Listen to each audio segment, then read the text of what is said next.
In everyday life, we often fail to recognize the mysterious forces lurking around us. Yet in this story, a young boy named Kevin uncovers a dark secret that only he can perceive. Everyone has a shadowy presence, a little demon that follows their every step. These demons are not only attached to us but also deeply influence how we live and behave. Kevin, the only one able to see these demons, embarks on a painful and terrifying journey to understand their true nature and confront the unimaginable consequences that follow.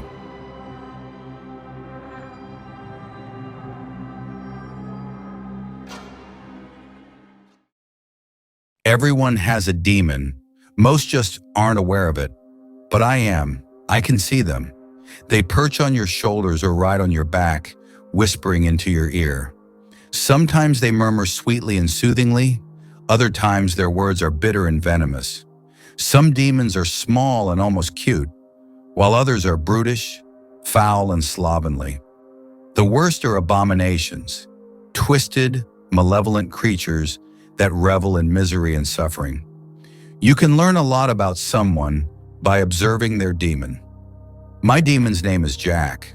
At least, that's what I call him. They never reveal their real names, and that's fine by me.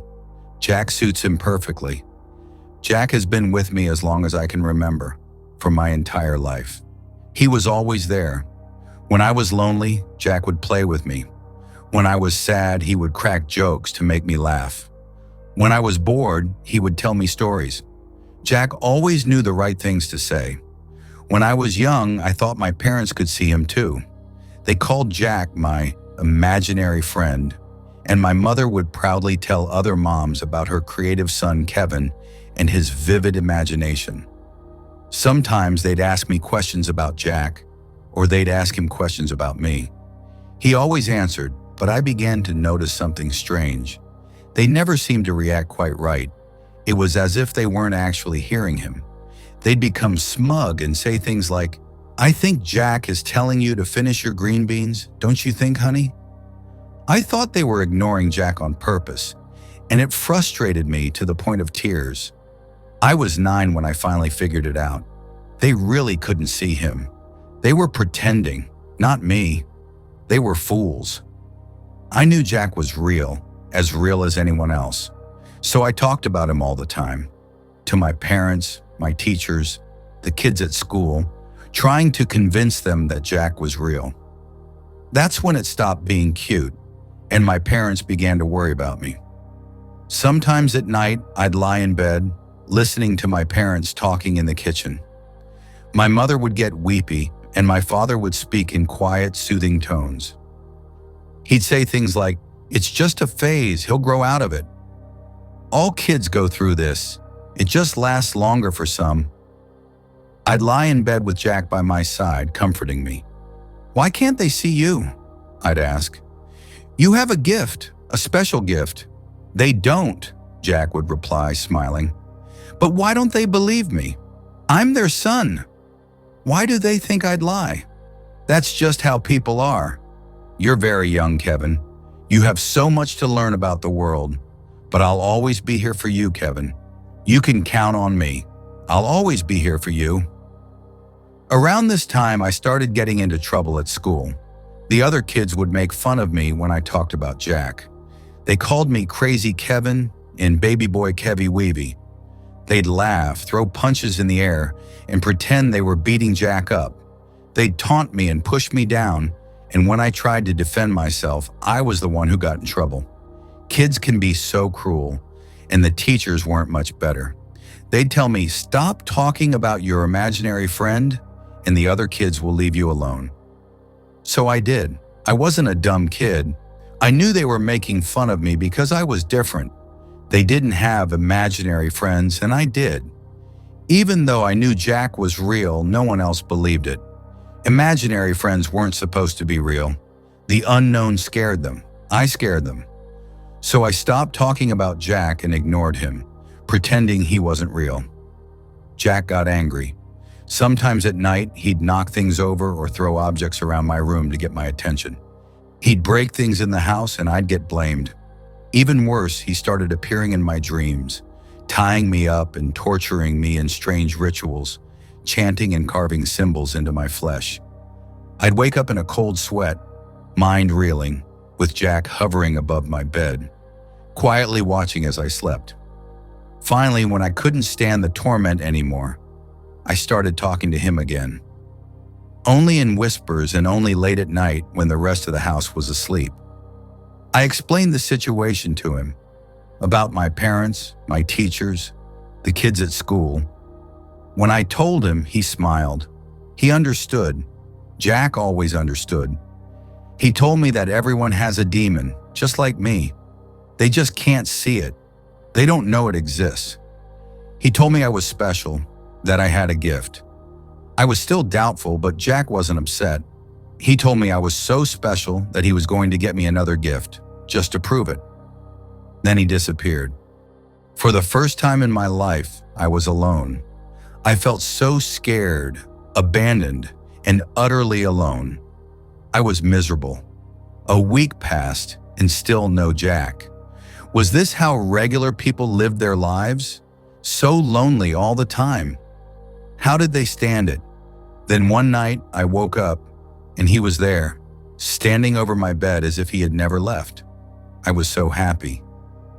"Where did you go, Jack?" I asked. "To get your gift, of course. But where is it?" "You already have it," Jack answered. "But where? You didn't give me anything." "Shh, quiet child. It will all make sense in the morning. Go to sleep now, Kevin. Go to sleep, child." He sang me a lullaby in some ancient tongue as I drifted off. I woke up the next morning, as excited as a kid on Christmas, ready to run out of my bedroom and see my new gift. But Jack grabbed me by the arm and spoke sternly. "You must promise me, Kevin, whatever you see out there, you must promise never to tell anyone about it. You must never speak of it aloud. Otherwise, your gift will disappear. Otherwise, I will disappear." I promised. "Promise me 3 times, Jack said. So I did. "You've promised me thrice, never to speak of what you see. Do not forget your promise, Kevin." We walked into the kitchen and I stopped dead in my tracks. There at the breakfast table sat my mother and father. On each of their shoulders perched a demon. On my mother's sat a large puffy creature, a mix between a bunny rabbit and a giant marshmallow, but with huge doughy eyes and long silver fangs. On my father's sat a long, skinny, worm-like creature with hollow eyes and the face of a bat. It was blue and translucent like ice, a cloud of steam rising from its body. Its tail was coiled around my father's neck. I yelped in surprise and 8 eyes turned towards me. 4 human, 4 demonic. I made an excuse to my parents, which calmed them down, but the demons stared at me wide-eyed. At first, I thought they were angry, but then I realized they were afraid. Afraid of me, afraid that I could see them. The bat snake hissed something I couldn't understand. But Jack barked back in a gruff, guttural language that echoed in our tiny kitchen. My parents' demons cowered before him, submissively. From that day forward, I saw them everywhere I went. It was scary, but at least I knew I wasn't alone. Everyone has a demon. Still, it could be overwhelming. There were so many, and they all knew that I knew. They would say things to me, horrible things. They would brag about all the twisted and perverted acts they had convinced their people to commit. They would tell me about their people's evil thoughts and dark secrets. The demons delighted in recounting these tales in graphic detail. Sometimes Jack would stop them, but sometimes he wouldn't. Or even worse, he couldn't. Some of them were scarier than Jack, stronger than Jack, and there was nothing he could do. Sometimes I would catch an evil glint in Jack's eyes, and I could tell that he enjoyed hearing about all the wicked and foul deeds other demons had convinced their people to do. He almost seemed jealous. It became too much. I had to make some changes. I started walking to school instead of riding the bus. I avoided crowds and spent my free time alone in my room or out hiking in the woods. But it was no use. I started falling behind in school. It was impossible to concentrate in class with all those demons glaring at me, whispering to me, laughing at me. I told Jack about this, but he shrugged it off. He reminded me that this was a gift, that I was special. He promised that one day I would be glad I had it. I trusted him. Jack was always there for me. Jack always took care of me. Sometimes I felt afraid. I could always tell who the really bad people were by the size and nastiness of their demon. I could see all the liars, the adulterers, the rapists, the murderers, and the child molesters. They walked the streets, mingling in secret with the good people and the normal people, like wolves among sheep, and nobody knew but me. You'd be surprised just how many of them there are, and there was nothing I could do about it, at least not yet. That changed in the 10th grade when I met Elijah. Elijah was a bully, and he didn't try to hide it. He was a fat, ugly, hulking slab of a boy. He was stupid too, book stupid, or willfully ignorant at the very least. But when it came to bullying, he was a genius. He had an uncanny ability to find a person's greatest joy in life and turn it against them. He seemed to make it his personal mission to torment the smaller, smarter, weaker, and more introverted kids, of which I was one. He also had one of the nastiest demons I'd ever seen. It was a massive hippopotamus-looking beast with twisted horns and breath like the grave. It lay across his shoulders, making Elijah slouch when he walked. The popular kids ignored most of us, but they despised Elijah. In his mind, that was our fault, and he made sure that we paid for it. He loved to trip kids in the hallway, knock their books out of their hands, snap girls' bras, fire spitballs in class, and generally make our lives a living hell. Elijah's specialty was stealing lunches, and he did it with aplomb. I never once saw him buy a lunch or bring his own. He'd simply go from table to table, taking what he wanted from the nerds. He always made sure to take my milk. I don't even think he liked it, but he knew that I liked it, so he'd take it, chug it down, and throw the empty carton in my face, laughing all the while. Jack started whispering things to me, telling me what a horrible person Elijah was, telling me all the nasty things he did when he was alone, telling me how he reveled in torturing and killing people's pets out in the woods, telling me about the things he would do to his little sister late at night, telling me all the horrible things he would do in the future, telling me that if Elijah died, no one would miss him. I tried to ignore him, but the longer it went on, the more sense Jack seemed to make. The final straw came one day when Elijah caught me alone in the bathroom. I was standing at the urinal peeing when I heard the door open and heavy footsteps come up from behind. "Oh, look at this. Is whittle crazy Kevy Wevy having a whittle pee-pee break?" he sneered. His breath was hot on my neck, like a foul breeze wafting from a garbage dump on a scorching summer day. I ignored him, trying to finish the task at hand as quickly as possible. "What's wrong, faggot? You deaf or something?" he asked. I continued ignoring him. Big mistake. He kicked me hard on the backpack, smashing my chest into the urinal and my face into the concrete wall. I saw stars and fell to the ground, my members still in hand, still urinating. "Oh no, look at that! Whittle Kevy fell down and wet himself. Here, let me help you with that." I lay on the ground in a daze and heard pants unzipping somewhere above me. Then a warm, putrid stream was pouring over my backpack and down my legs, and Elijah was laughing. I covered my head and pretended I was somewhere else. When it was over, I heard the door slam shut, and from the hallway, Elijah yelling, "Hey everybody, check it out! Crazy Kevin pissed himself." I looked up and there was my demon Jack. He was staring at me with a smirk on his face. "Okay, you win. Tell me what I have to do." Jack's smile widened. "Easy," he said. "Switch to almond milk." For the next 2 weeks, I packed my lunch with almond milk instead of my regular 2%. It tasted disgusting, but I hardly ever got to drink it anyways. Elijah stole it from me every single day without fail, and he really seemed to enjoy the taste. Then one day after school, a knock came at my door. It was a stranger, disheveled and wild-eyed, dressed in a cheap suit. His demon was a snake, red as Venus blood, venom dripping from its maw. He didn't say a word, just handed me a crumpled paper bag and walked away. I opened the bag and pulled out a clear vial with a strip of masking tape on the side. On the masking tape, in clear black Sharpie marker, one single word was written: cyanide. Jack was grinning again. "Tastes like almond," he whispered. I mixed it into my milk for tomorrow's lunch, and the next day I ditched the empty vial in a dumpster on my way to school. A few minutes after drinking my milk, Elijah was convulsing on the floor. I sat and watched, casually munching on a taco. A few minutes after that, he was dead. I wasn't sad.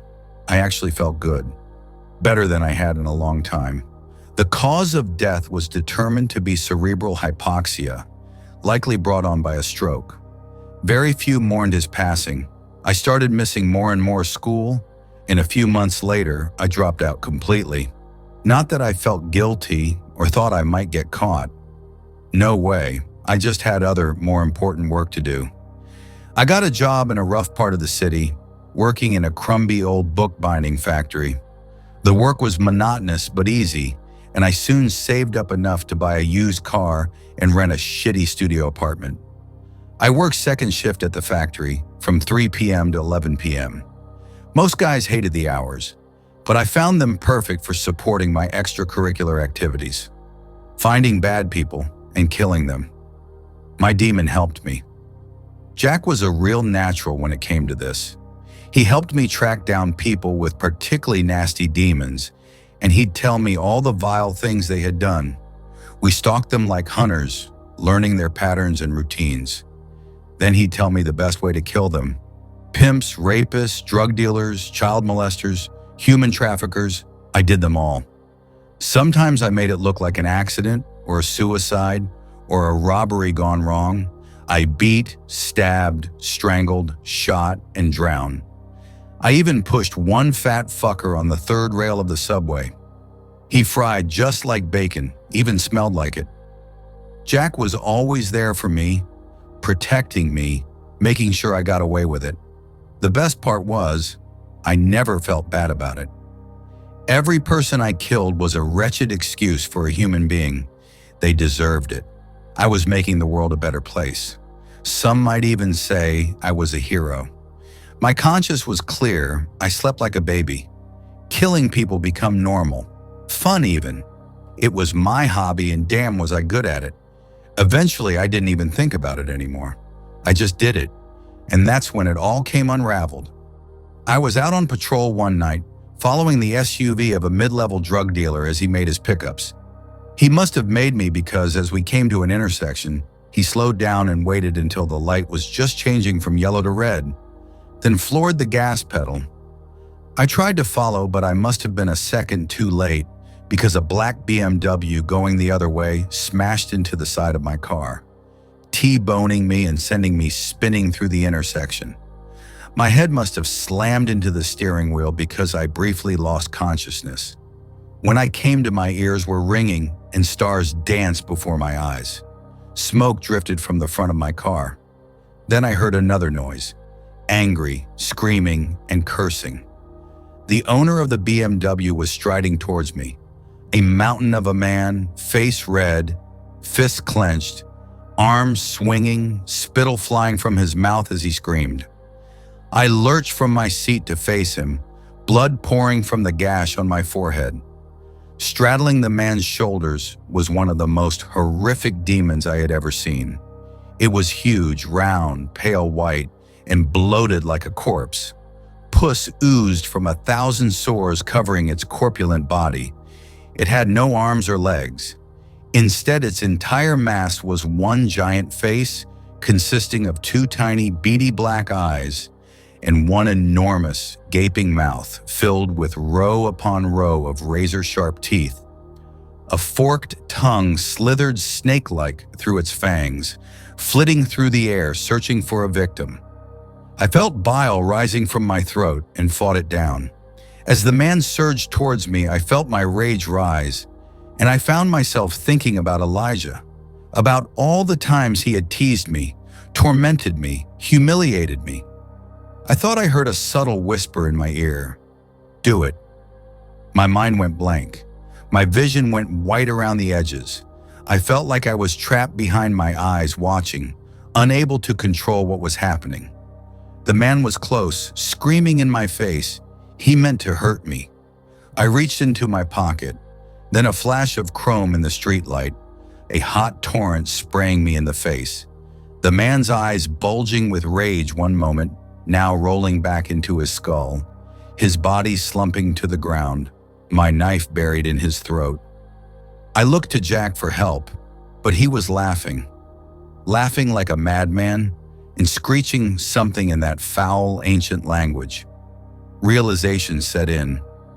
I'd done this man, done him out in the open, at a city intersection, under a streetlight, with no planning or forethought, with no escape route and no plan for cleanup. I turned on Jack in a panic. "Are you just going to stand there laughing? Help me! Tell me what to do! How do I fix this?" He was howling now. "This one was all you. I had nothing to do with it. The man you just killed was a politician, a city councilman, perhaps no less of a criminal than the pimps and gangbangers we normally kill. But this guy did it under the guise of law and order. I didn't make you do this. You chose this."